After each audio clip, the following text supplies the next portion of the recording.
أعوذ بالله من الشيطان الرجيم بسم الله الرحمن الرحيم الحمد لله رب العالمين والصلاة والسلام على أشرف الأنبياء والمرسلين وعلى آله وأصحابه أجمعين رب اشرح لي صدري ويسر لي أمري واحلل عقدة من لساني يفقه قولي آمين. İman taqozo qiladigan imoniy darsimizning 3-qismiga keldik. Uchinchisi imonning taqozosidan dushmanimizga qattiq qo'l bo'la olishimiz, do'stlarimizga mehribon bo'lishimiz. Dushmanni tunish ve onun layıqda qattiq muamele qilish, dostunu tunish, dostuga mehr shafqatli bo'lish bu imandan taqozosidir. Bizde Müslümanlarda bugün günde tepilmayvatkan bulup Uygur Müslümanlarda tamamen bunun eksisi bulavatkan süpetlerden biri. Düşmanimizni düşman deb bilemevatimiz. Bilgen takdirde mi onunla qandaq muamele qilishni bilenmey, ona xushomatchilik qiladigan, ona tish chiqaradigan, tishini chiqaradigan, layıqida bir erkeklik muamele qilmayotgan mana bunday ishlar mavjud.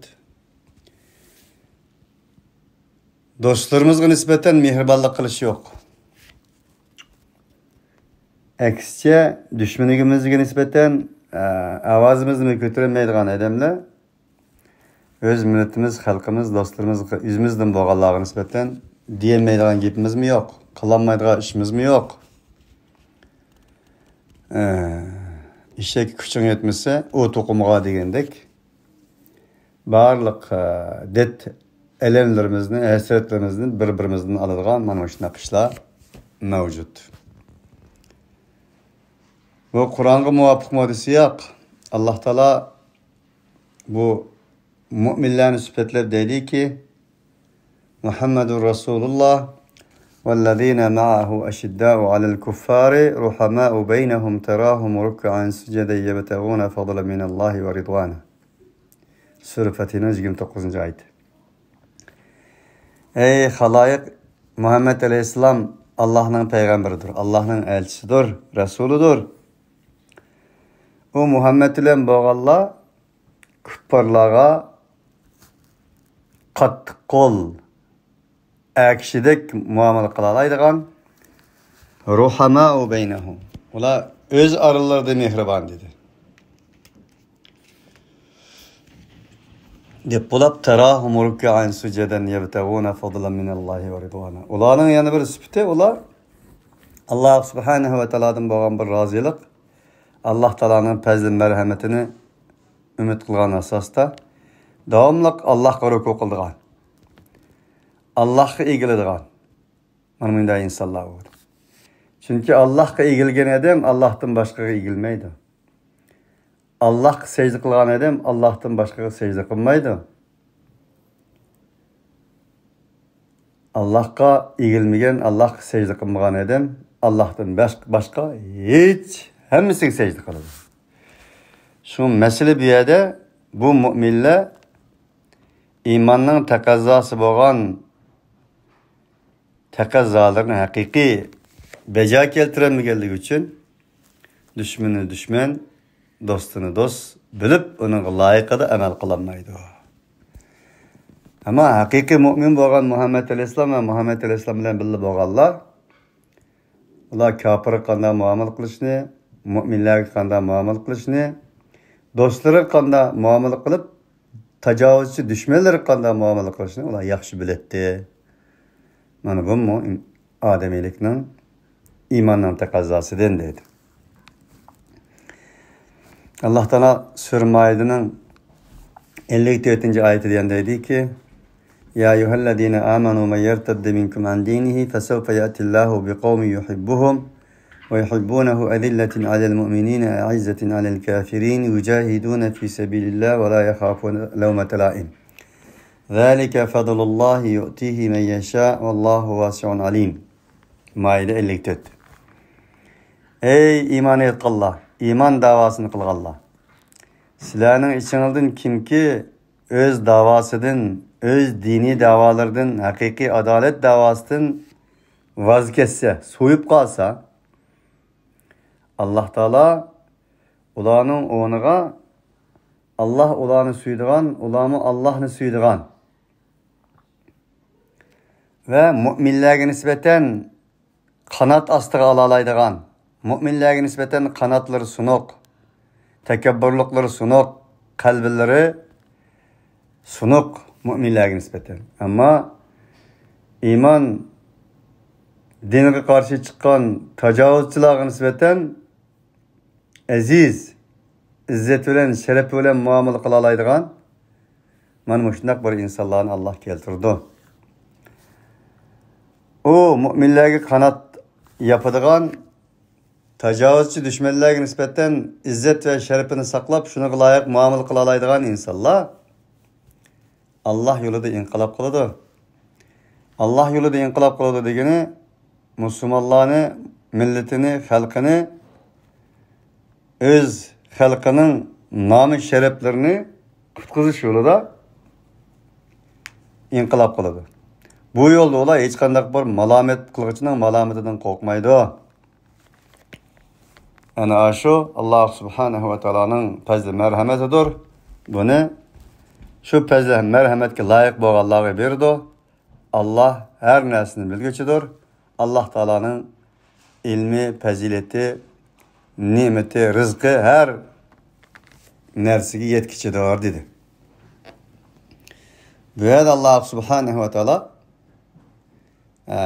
iman etganlarni sifatlab, imanning taqozosi sifatida imonli kishilarning faqat Allohni suyadiganligi, mu'minlarni qanot ostiga ola oladiganligi, tajovuzchi dushmaniga haq, huquq, adolatga qarshi chiqqan, inkor qilganlarga nisbatan izzet ve şeref bilan muomala qila oladiganligiga, bu yo'lda kurash qiladiganligiga, bu kurashda hech kimning malomatidan qo'rqmaydiganligiga Allah subhanahu ve taolo ishorat qiladi. Bugungi kunda biz imonning taqozosimizga qaraydigan bo'lsak, biz shu imonimiz taqozo qilgan musibatlar bizda bormi? Faqat Allohni suya oldikmi? Qarindoshlarimizni qanot ostimizga ola oldikmi? Qarindoshlarımızın iffet nomuslarini çeyligenlerge nispeten izzet ve şerefimiz ile muamele qila oldikmi? Bu yolda alad davam kurash qila oldikmi? Bu yolda yolg'iz qolsakmi, qijlansakmi? Boshqalar bizni nima deyishdan qat'iy nazar, ularning topim alomatlariga nisbatan parvo qilmasdan mana oladikmi? Bu sualni o'zimizga qo'yishimiz lazım. Mana bu imanning taqozolardan. Sura Shuroning 215-oyatida Allah la tamuddanna aynayka ila ma matta'na bihi azwajan minhum va la tahzan alayhim waghfir janahaka lil mu'minin. Ey payg'ambar, biz ularga ayol va qasr imoratlarni berdik. Shuning sening ko'zing ketib qolmasin. Sen bu yolda davamlıq müminlerge, sana ergeçken mümin muvahhidlerge kanatını aç dedi. Kanat astığını al olan dedi. Böyle bugün gündeki biz Müslümanlara nispeten acayip bir açık savak, yani talim terbiye bak. Nim için Allah Teala biz kafirlara, dinsizlere bergen nimetlerge küzen kamışıp ketmesin degan oyatdan keyin mu'minlarni qanot ostiga ol degan bir oyat bilan tamomladi deganda go'yoki tabiiyki Alloh biladi-da, bizga ham deydi-da bu oyatni. Mol dunyoni deb, pulni deb, dollarni deb mu'min qarindoshlaringizni sotmang. Mu'min qarindoshlaringizni o'zingizdan bo'lganlarni ishtirmang. Ularga nisbatan kanatınızı keng qiling. Eğer Qarindoshlarıngizni qanot ostingizga olmasdan pulni, dunyoni deb, dollarni deb, atalmış taraqqiyotni deb sizga ergashgan mo'min muvahhidlarni, sizlar va siz bilan maslakdosh, siz bilan dindosh, siz bilan millatdosh, siz bilan jo'grafiyalik o'rni billa mana mushundaqlarga nisbatan setilmilik qilsangiz, bu iymonning taqozosiga yarashmaydi deydi. Yana Allah texinbek uch aşkarı qilib vasfir nafsaka ma'allazina yad'una rabbahum bil ghadati vel ashi yuriduna wajha ve la ta'du aynaka anhum turidu zinatal hayatid dunya ve la tuti' man aghfalnaha qalbahu an zikrina wattaba'a hawahu ve kana amruhu furuta. Ey peygamber, ey lider, ey imam, ey alimlar, özlerinin Rabbiga etigende akşamda yalverdigan, faqatla özünün Rabbinin raziligini talep qiladigan mana mushundaq odamlar bilan bu yo'lda man. U kambag'al bo'lsin mayli, u yolg'iz bo'lsin mayli, u shakli, bedeni, jismi aqtellik, qartellik bo'lsinmi, nim bo'lishdan qat'iy nazar. Sen shular bilan sabr qil. Biz ancha-muncha dunyo mol ne'matlarni berib qo'ygan odamlarga nisbatan ko'zdan ketib qolmasin. Biz enin qalbini bizning zikrimizdan g'afil bo'lgan, enin qalbi bizning zikrimizdan g'afil bo'lgan odamlarga nisbatan sening ko'ngling ketib qolmasin. Doim sen kambag'al bo'lsinmi, haqiqatchilar bilan birga bo'l dedi Alloh taolo. Şimdi biz bugünkü günde peygamber olsunmu, bay olması olmaydı. Alim olsunmu, dollar olmasa, pul olmasa, yaxşı uy olmasa, yaxşı imaretler olmasa, yaxşı maşinalar olmasa onun gibi bakmaydı da bugün. Mana bu imanın taqozosi emas bu.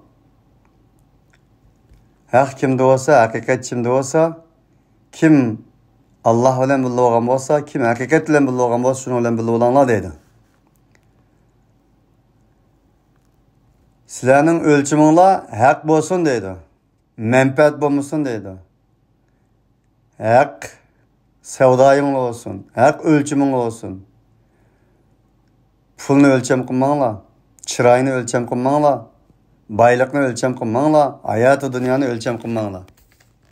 Mana mushundan mang'arsanglar, iymonning taqozosi bo'yicha mang'an bo'lsizlar, sizlarga nijotlik keladi deydi. Bugun kambag'al tuqqanlarni yaratmaydigan, kambag'al tuqqanlarga salom qilmaydigan, her narsa o'lchamlarimizning, turuz mizonlarimizning o'lcham siziqlari o'zgargan. Mana shunday holatda turyapmiz. Alloh buni yoqtirmaydi. Buning uchun Abu Bakr Siddiq mana shu oyatlarni anglagan bo'lganligi uchun Bilalni ozod qilgan. Bilalni ozod qilgan chaqda 5 o'qiya oltin berilgan. Keyin Bilalning xo'jayini bu qarloqdan zodi zerikkandim men. Bunaqa bo'lchilar pul olmagan bo'lsam, sal azaroq talab qilgan bo'lsam-mu, beratdim deydi. Chunki insonlarning matoga o'xshash setib oladigan bir so'dlishida qashvat. Sen bunaqa oz pul talab qilgan bo'lsam, beratdim, men bundan zerikkandim zodi bu qartellikdan deganda, Abu Bakrning bir so'zi bor, men buning qarlig'ini setib olmadim. Buning qalbidagi iymonni, qalbidagi haqqa, adolatga bo'lgan his tuyg'uni, buning qalbidagi mas'uliyatchanlikni setib oldim. Ilg'o sen 4-5 o'qiya oltin razı oldum, men buni 400-500 bergan degan bo'lsam, men beratdim dedi. Yani bu sahabalarning haqqi bo'lgan, haqiqatga bo'lgan, haqiqatchilarga bo'lgan qimmat qarshining qanchalik ekanligini uqtirdi. Biz bugungi kunda materializmning ta'sirida o'zimizni musulmon deymiz. Bizda iymon bor deymiz, chunki biz iymonni onamizdan, dadamizdan meros olganmiz. Iymonni bir millatga nisbat berganmiz, jo'grafiyalik o'ringa bir millatga. Uyg'ur bo'ldi musulmon. Türkistanlık oldu Müslüman. Falaniyalik oldu Müslüman. Bundak emas. Bu Müslümanlıkның, imanның mana şundaq taqazalары, şartları mevcut. Şu şartları iman taqazza qildigan imanның muhtazai hallari bizde tepilsa, enadeki şuna layiq Müslüman bo'lgan. Allah subhanahu wa ta'ala bizning ölçümimizni haq adalet qilsin. Allah Teala bizning ölçümimizni imani qarindoshlik qilsin. Bu ölçemler bilan ölçeş orqali özümüzden bo'lganlarga nisbatan qanot asalaydigan, özümüzning ko'zini o'ygan, özümüzni özümizlikdan chiqargan